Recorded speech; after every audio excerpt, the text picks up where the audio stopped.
就在4月11号，香港歌手张敬轩突然跳出来了，他接受了香港文汇报的专访，对着镜头的那个态度叫一个诚恳啊，说要为自己昔日那些支持港独的言论真诚致歉。不仅如此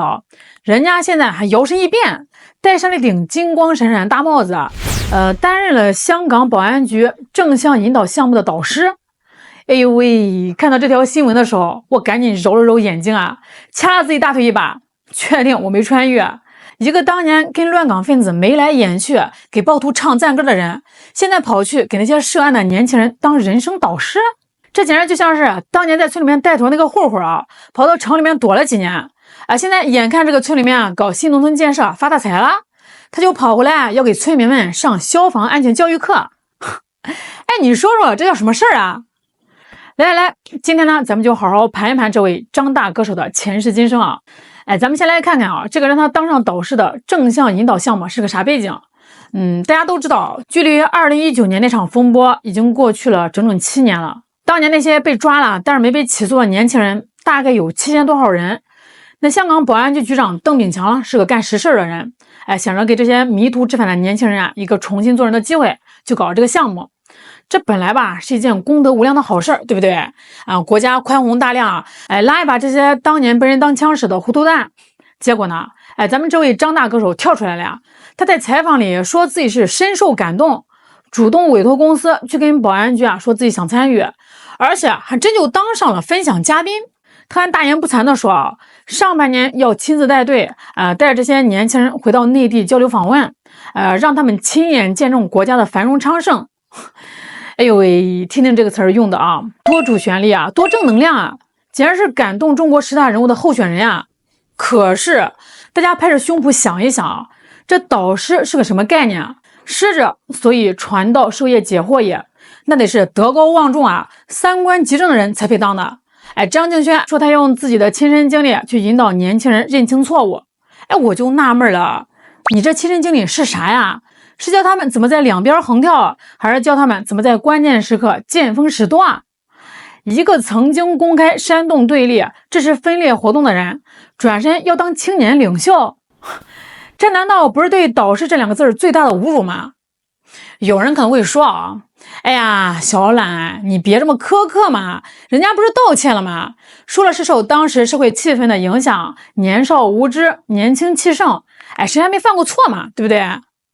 各位，这就叫避重就轻这叫偷换概念。咱们来翻翻张敬轩的旧账看他到底是年少无知，还是一肚子坏水。张敬轩1981年出生在咱们的广东广州，对，你没听错他就是个土生土长的广州仔。2000年出道，后来靠着一首断点火遍大江南北赚了内地的第一桶金，这才跑到香港去发展。这按理说他这个背景喝着珠江水长大，赚着内地粉丝的钱，怎么着也得对生养自己的这片土地有点感情吧。人家偏不人家为了挤进当时香港娱乐圈那个所谓的高贵圈子为了迎合当时香港某些极端本土派的口味那可是把投名状交得足足的呀。时间回到2012年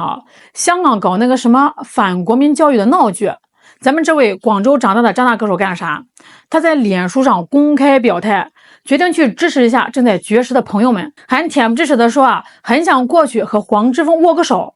各位，黄之锋是谁？不用我多说了吧？那可是彻头彻尾的乱港头目呀！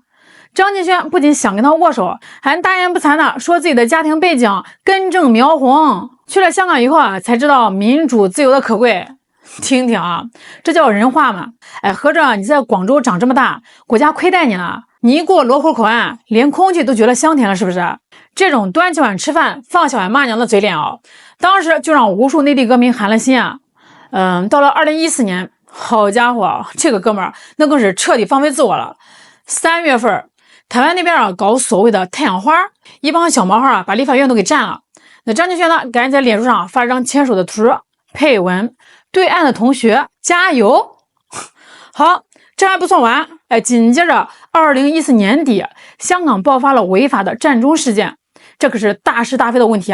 在这个节骨眼上，张敬轩在干嘛呢？他跑去跟那个早就烂透的黄秋生合唱了一首所谓的战中歌。而且不仅如此在当年电台颁奖典礼上，全香港都看着呢。他给自己画了个极其惊悚的血红妆，把自己打扮得像个鬼一样啊，在台上公然歌颂那些上街打砸的暴徒呀。各位，这叫年少冲动吗？他在干这些事儿的时候，已经30好几的人了。30多岁的老爷们儿了，在娱乐圈摸爬滚打10几年，什么人情世故不懂啊，什么政治风向看不明白啊？他太明白了，他这就是精于算计的战队。为了博取香港某些激进粉丝的欢心，毫不犹豫的把国家和民族的底线踩在脚底下疯狂摩擦。再说我当年那个引发轩然大波的内地幼童扁眠事件啊，那会儿两地矛盾被一些别有用心的人疯狂挑拨。那作为一个有影响力的公众人物，你哪怕不出来平息事态啊，你闭嘴也行啊。结果张敬轩呢，他阴阳怪气的跑出来冷嘲热讽香港官员，那话里话外全是对内地人的嫌弃啊，拼命在两地老百姓中间煽风点火。我就想问问他，你忘了你自己是在广州街头长大的吗？你忘了你小时候是怎么过来的吗？这就是彻头彻尾的忘本啊！那当然了，张敬轩呢也是一个极其聪明的生意人，他知道呢自己在香港跳得这么高，内地市场肯定要丢，所以呢，他就开始展现他那个奥斯卡影帝般的两面人绝活，在脸书，在外网，他是一副抗争斗士的嘴脸。那一转身到了内地的微博上，2014年11月，他又发声明了，说什么从未发表或参与任何所谓港独及分裂国家之言论或活动，还强调坚决反对破坏国家统一之行为。这套说辞也就骗骗3岁小孩。面对内地网友劈头盖脸的质问，你猜他后来在外网跟他的香港粉丝是怎么解释的？这句话我至今是印象深刻呀。他说，虽然我为了家人妥协了，但我依旧在你们身边，在心里面支持你们。呸！你既然要赚内地老百姓的人民币，又要立香港本土派的牌坊，你既想保住你在内地的豪车豪宅，又想在香港当你的精神领袖，天下的好事全让你一个人占了呀。这种手处两端毫无底线的投机分子比那些明着坏的敌人还要恶劣100倍。好，那咱们盘完了，那现在咱们回到最核心的问题，为什么是现在？为什么在过去这么多年里他不低头，偏偏到了今天2026年的4月，他突然深受感动，跑出来大彻大悟了呢？各位，咱们把这个视角拉高看看今天的大环境。现在是2026年呀，大湾区的融合发展那是一日千里。你看现在的交通，高铁、深中通道、港珠澳大桥，大湾区1小时生活圈早就成了现实。你再看看现在的香港娱乐圈说句不好听的那叫一个日薄西山香港的1亩3分地几百万人口能有多大市场？那些真正聪明、真正有眼光的香港艺人早就拖家带口北上了，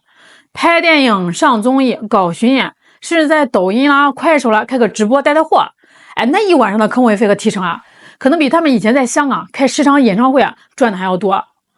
现在的内地市场呢，那就是一块滋滋冒油的大肥肉张敬轩这种精明到骨子里的人，他能看不见吗？他太看见了，他眼馋他看着当年不如他的同行，现在内地混的是风生水起，买豪宅、换跑车，赚得盆满钵满。再看看自己，只因为当年的黑历史被内地市场软封杀，只能在香港那个小食堂里扑腾。他慌了他怕了他怕错过这波100年难遇的大湾区红利，他怕被这个时代、被这个巨大的市场彻底抛弃。所以这哪是什么迷途知返这分明就是一场经过深思熟虑、精心排练的商业投机。他终于低下他那曾经高傲的本土头颅，不是因为他觉得国家有多好，而是因为人民币真的太香了。他跑去当保安局的导师，无非就是想找个官方的台阶下，想借着这个由头给自己拿一张重新进入内地市场的通行证罢了。一句轻飘飘的真诚之欠，换来未来几年在内地疯狂捞金的资格。这笔买卖真的是被他算计到了极致。有一句老话说得很漂亮，文艺工作者要承担社会责任。但是什么是真正的社会责任？不是你在太平盛世的时候唱2句高调，而在大是大非、风雨交加的关键时刻，你能挺直脊梁，站稳国家的立场，而不是像一棵墙头草一样见风使舵哪边风大就往哪边倒。张敬轩说他希望消除社会上的质疑声，但他把当年那些恶劣的行径轻描淡写的归咎于社会气氛和年少无知，这就是毫无担当的表现。一个年近半百的人还拿年轻来当挡箭牌，哎，你当全国人民都是幼儿园没毕业吗？涉及国家和社会稳定的错误言论绝对不能轻数，哪怕是一次带有极其浓厚功利色彩的导师身份啊，也休想轻易的把过去的黑历史给洗白。哎，当然了，人家现在计划带领年轻人北上，见证国家繁荣昌盛，这件事本身吧，咱们说句公道话啊，是好事情。哎，年轻人多来看看大好河山，多了解一下真实的内地，绝对是有益处的。那我们作为一个大国，永远敞开胸怀，欢迎任何真心悔改、愿意重新出发的人。但是啊，大家听好这个但是，我们欢迎你来参观，我们欢迎你来学习，但我们绝不接受你把道歉当成捞钱的通行证，哎，绝不接受你把政治投机当成事业翻盘的跳板。一个曾经公开支持分裂、煽动对立的人，转身要做年轻人的人生导师，这个画面太讽刺了，我们咽不下去啊！年轻人确实是需要引导的，但绝对不需要这种充满铜臭味和精明算计的引导。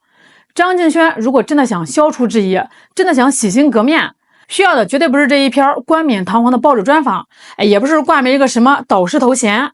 他需要的是长年累月的实际行动，是真正发自内心的立场转变，是在没有任何利益的驱动下，依然能坚定不移地站在国家利益这一边。而在这一切被时间证明之前，咱们内地的老百姓啊，有充分的理由保持警惕，捂紧自己的钱袋子。毕竟狼来的故事啊，这些年我们在娱乐圈啊看到太多次了。你的道歉我们可以听着，但你想要我们的信任和市场，对不起咱们还得走着瞧。好啦，今天就聊到这儿了，我是小兰，咱们下次再见。